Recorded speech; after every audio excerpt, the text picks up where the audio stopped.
Wow. I want to thank Dr. Todd and all of the members of this wonderful association, selectors, about this really incredible award. And I want to today tell you how grateful and honored I am, and everyone at Tulane University is, as well as the Phyllis M. Taylor Center for Social Innovation and Design Thinking, for receiving this incredible honor. Now, it does come with a $100,000 check.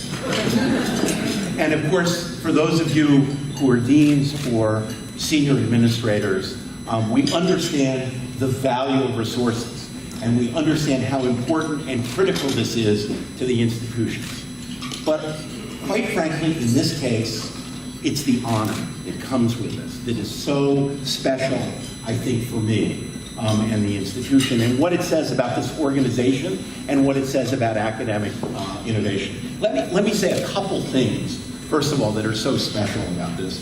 The first is, it's the first award of this incredible organization, which really has been innovative since its founding, really the nation's oldest and most prestigious honor society. And at the founding, what is incredible about this organization, it recognizes all disciplines, professional as well as arts and sciences. And it's that recognition of connecting the two, which I'm going to talk a little about today, which I think is part of what the Taylor Center is about, and which is at the forefront of academic innovation. Let me also say that the motto of Phi Kappa Phi is responsibility to serve. So from your very beginning, from the very inception, you were thinking about how, in a sense, what you did within the academy served everyone around you. So that it's that crossing boundaries, which I think is so critical. I also want to note that this is an award selected, as I understand it, by emeritus presidents and provosts. Now, I have a special, great feeling for presidents and provosts, but believe me, I have a very special feeling for emeritus presidents and provosts. They are battle-weary. They made it. They're in the distance, who I think about I want to be in the end. So they clearly have a very important perspective on this. And then finally, this is, I think, a special award simply because of who the other candidates were for the award. I know of two, Arizona State University and Cal State Fullerton. And let me note that when presidents sit around, they talk about the universities which are number one or number two in this area. And we also talk about the universities and the institutions that are the most innovative. And I have to say, those are two institutions that everyone talks about.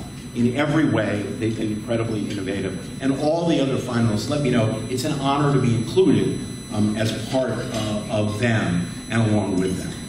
So, and then finally, let me just note, I have to give a special thank you to Phyllis Taylor. And Phyllis Taylor, who in a sense helped conceive the Taylor Center, has been a force of nature and somebody deeply dedicated to education and furthering education, not only in Louisiana, but around the world. I should note, the conventions are filled with discussions about how we increase access to education, how we, in a sense, open up these incredible institutions to more of a cross-section of the country. In 1998, Phyllis Taylor and her husband, Patrick Taylor, were the impetus behind the TOPS program in Louisiana, which made affordability for students attending universities in Louisiana much more possible. And the TOPS program was, in effect, followed by many other states across the country. So way back when, almost 20 years ago, Phyllis Taylor was deeply concerned and deeply involved in how to make education move forward. My great sort of story is about George Bailey in It's a Wonderful Life. And at the end, of course, he sees how the world has changed because of him. Phyllis Taylor has been behind educational reform in Louisiana for years, which has had an impact across the country with TOPS. Of course, she was behind and deeply involved in the creation of the Taylor Center. And I should note, she became interested in a lot of the issues and topics that the Taylor Center is involved in by attendance at the Ideas Festival at the Aspen Institute. And she began sort of thinking deeply about design thinking and how you brought people from different disciplines together and how you engage students and faculty with the community around them. And out of those sort of ideas and thinking, the Taylor Center was created. And what it does is, and impacts the entire Tulane University and the entire city of New Orleans in ways that are just magnificent. I should note a couple things very quickly. We are one of the few institutions, one of the first, with a social innovation and social entrepreneurship minor, which this has helped support. We have 10 endowed professorships on social entrepreneurship. And what's noteworthy about those professorships is they're in different fields. I know when the word endowed professorships comes out, faculty wake up and notice. And what a difference it has made at Tulane University, because they're across the university in terms of fields: biomedical engineering, English, communications, theater and dance, ecology, evolutionary biology, education, public health, law, and social work. So what they do is they, in a sense, support faculty in their fields, but as it involves social entrepreneurship and connections with students and outside. We have students, 4,000 hours of service learning that they perform as part of their commitment at Tulane University. We were the first university to mandate community service as part of our operation. And I should say all of this, the Taylor Center has become the impresario of all these activities. And Ken Schwartz, who is Dean of our School of Architecture, has been the impresario of this entire operation. So I want to give him a public thank you for all that he's done for us and this program. There are numerous other initiatives I can list, but suffice it to say, the Taylor Center has become this hub of the university and New Orleans in thinking about how we come together to grapple with problems in a way that's educationally innovative. Now, I want to take a few minutes, and I promise it'll be a few minutes, to talk about why this approach, I think, is a wonderful model for us at Tulane University and other universities. Why it's attractive, both in creating educational innovation and otherwise. And I'll start by being self-critical. You can always start out by criticizing yourself in your own field, and since I'm a lawyer, and everybody hates lawyers, I'll start out with law. And I spent most of my career as a legal academic. And of course, law faculty think in terms of the legal system, they think in terms of courts, they think in terms of legal rules, and how, in a sense, we change and solve the problems of the world through legal intervention. And we get quite good at it, both in terms of our scholarship and outside activities. I am the son of a doctor and the father of a doctor as well. And in both cases, I know doctors are intensely proud of how they impact healthcare, diagnosing medicine. And we could go down the line. Architects see the incredible impact of what they do in terms of their buildings. Engineers in terms of design. Artists understand how important interpreting and reflecting on our life are. Business people about how we can grow the pie, and that will transform the economy. Historians telling us how the past is prologue. Political scientists about how, in a sense, we can understand and improve the world through the political academy. All of these fields and disciplines are right about the incredible benefit of thinking hard about their particular field. But I would say there's something missing, and what we all miss when we focus on our particular fields is the issues and problems that get resolved by collaborating between fields. The specialists can become incredibly myopic about the topics that they're dealing with and focusing on a particular individual discipline. Now let me note, that is totally understandable. It's understandable because we live in a world of increasing specialization. everything gets narrower, narrower, narrower, and we burrow down into individual areas. And that's critically important. If you look at all the discoveries out there over the last 20 years, there have been marvelous, marvelous successes. Miracle cures, scientific breakthroughs, bustling commerce, huge profits in areas technologically advancements.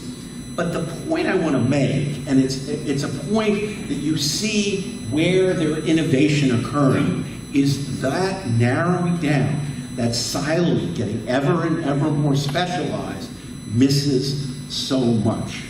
And literally, there's so many problems that can only be solved by borrowing between fields, being able to bring together the learning of different disciplines. Let me give you one personal anecdote, one personal story. As I said, my father was a doctor. He was a surgeon, and he focused on surgery as this field that would solve medical problems. I remember the day he had dinner with a demographer, and they sat and talked about what were the changes and advances that had really changed life expectancy over time. And I remember he came back and was incredibly impressed because he all of a sudden realized that all of the public health interventions that had really had a significant impact on morbidity and mortality in the United States. That led him, in his later years, to really become deeply involved and a pioneer in the budding field of trauma surgery.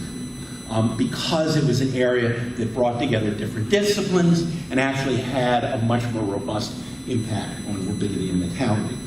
It's an example of an area which, in a particular field, people burrowing down didn't see the value of crossing areas and the public impact of that, and looking at sort of the spaces between disciplines.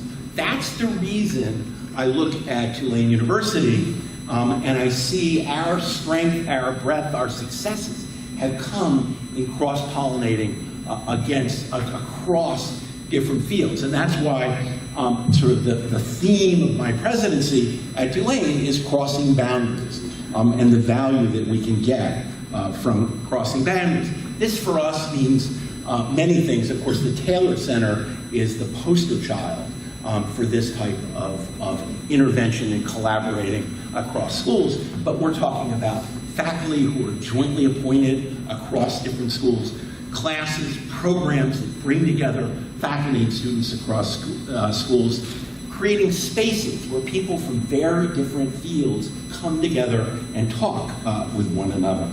Collaborations, I really think that can make a huge difference. I'll give you a few sort of classic examples that have been so important for us. One is we have a greater percentage of our MDs getting masters in public health than any other medical school in the United States. And we've tracked what happens to these students who combine those degrees. And they tend to be the most successful and the most impactful of the students graduating from the medical school. We just launched an MD, MBA, a 4-year program. Again, given all the transformation going on in medical and healthcare today, it's a perfect example where doctors who are thinking about the organization of healthcare and management really need to be formally trained in that field. Many areas, social workers getting law degrees. Some of the most interesting cases are liberal arts students. We now encourage strongly also to get business degrees and vice versa, and engineering students to get liberal arts degrees, because we found that the creativity that comes with being an English major is so important over the long run to people who are, in a sense, burrowing down into a particular field. And curiously enough, if you look at institutions that hire graduates in those two fields, engineering and business, they will say students who've had a liberal arts background as well tend to be the more creative, the more innovative over time. A note, an institutional note about what sort of leads Tulane in this direction. Why do we find this so interesting? Part of it goes to our origin. We were founded as a university, literally as a medical school involved in public health issues.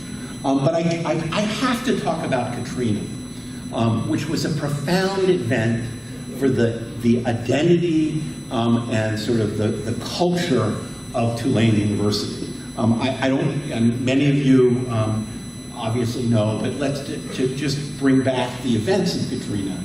There was a moment when everyone sort of wondered whether Tulane would exist, whether the institution would exist. After the hurricane, faculty and staff splintered to the winds, went off across the country, moving to other places. There were people around the country who suggested Tulane itself should move and go to upper New York State, perhaps, and refound itself in another location.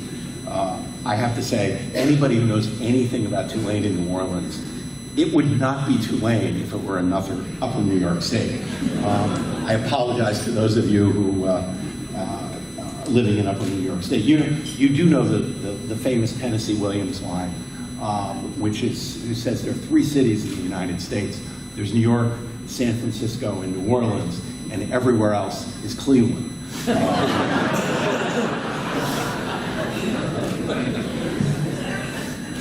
You can imagine, that's a joke I use a lot, except when I'm in Cleveland.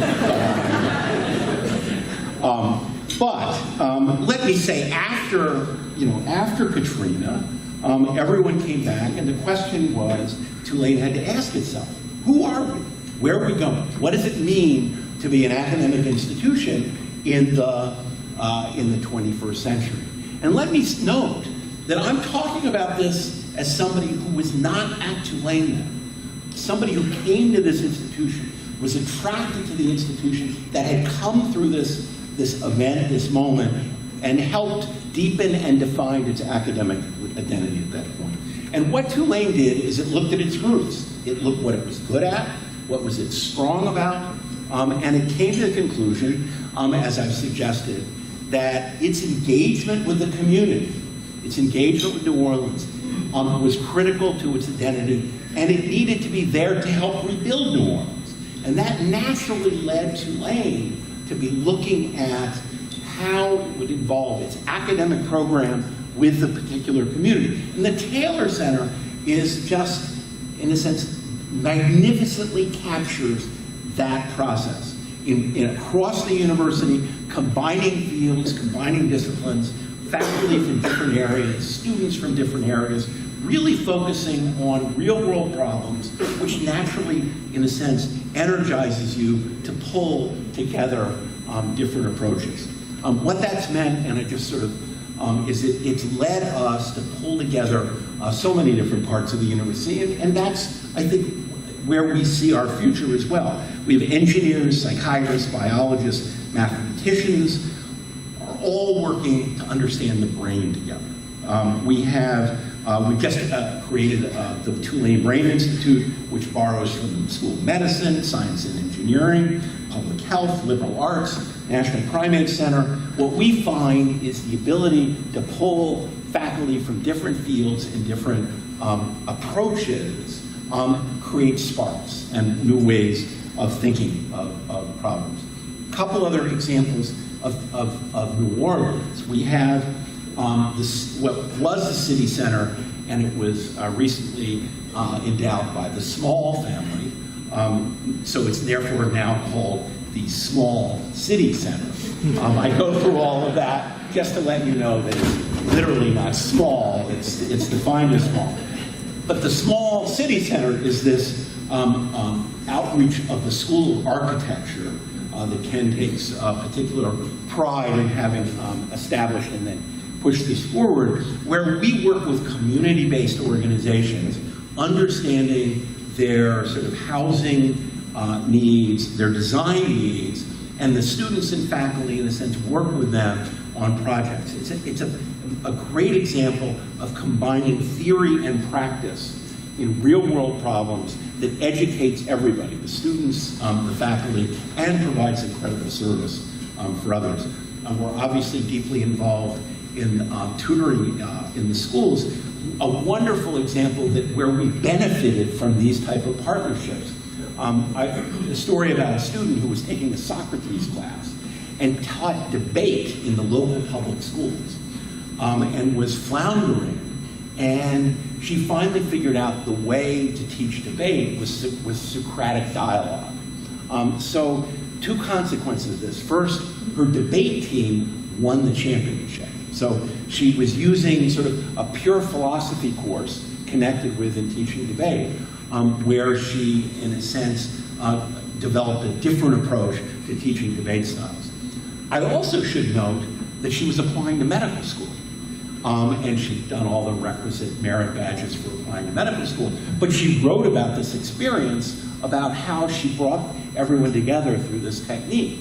And of course, she was admitted to one of the top medical schools in the country that specifically noted that what they found so attractive about her was this ability to sort of think through the problem through the use of Socratic dialogues. It meant she was somebody who not only had scientific ability, but had emotional intelligence and analytic intelligence.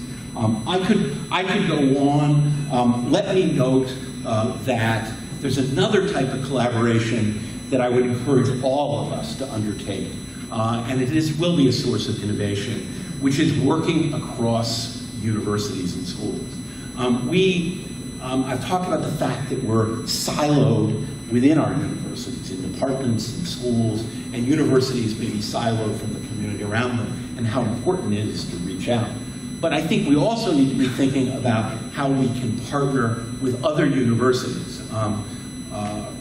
Dr. Todd and I were talking about Xavier University in New Orleans, where we're looking at all sorts of different partnerships. We all have our strengths, we all have our weaknesses.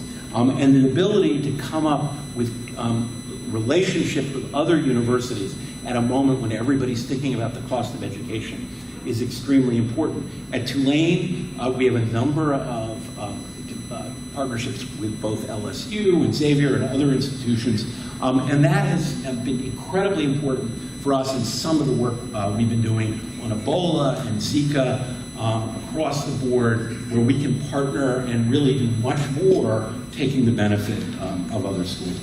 So, in any event, just sort of to end, let me know, we all know at this moment in time that higher education is facing a number of challenges. And I don't need to tell people in this room what all those challenges are. The first is cost. In everything, we're in a field which is labor intensive, so that the benefits of technology or other things are not necessarily replicated in education the way you will find in other institutions. We also are in an industry where access is critically important. We need to be able to provide higher education to a much broader section of the American public. So at the one time, we need to be concerned about costs, and on the other hand, we have to be thinking about ways to open up our institutions to far, far more many people, and our society depends on it.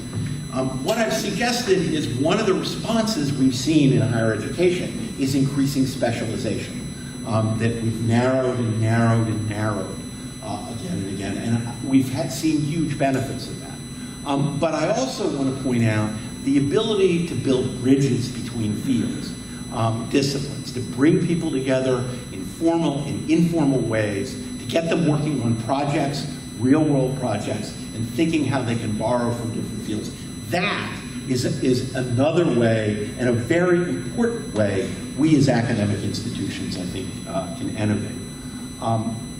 I love a line about higher education that Pat Moynihan uttered many, many years ago. Many of you know Pat Moynihan was a professor, political science and education at Harvard, later went on to senator from New York, and always was sort of a very thoughtful observer of the world around him.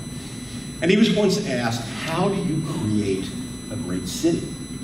And his response is, you found a great university and you wait 200 years. Now, let me note that Tulane University is coming up close to its 200th anniversary. So therefore, I'd like to quote this at various points. And our partnership with New Orleans is so beneficial to us and to New Orleans as well. And what Pat understood by that statement is the critical connection between education and educating the next generation and research to the success of our society. But I think he got it wrong in two senses. First, he said it would take 200 years. And when you think about innovation, nowadays, we can't wait 200 years. We can't wait 100 years. We can't wait 10 years.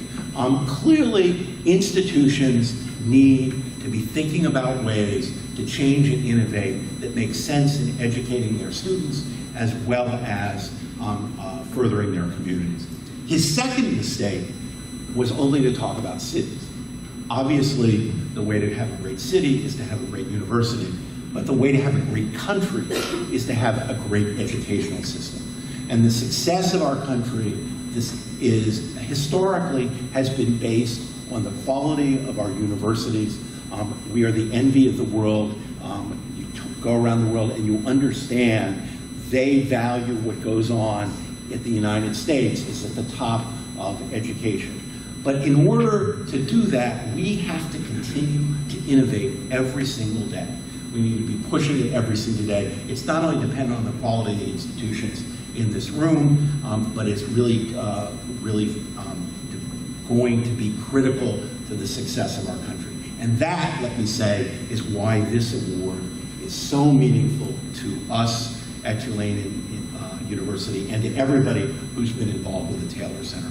Because we get up every day trying to think about how we can innovate, how we can be different, how we can be a better institution. And that's what I think is the greatness of American education. That's the greatness of this organization, which truly underscores excellence, crossing boundaries, and service to society. So it's why I'm so excited to receive this award and why I'm so thankful to this organization and everything you do. Thank you very much.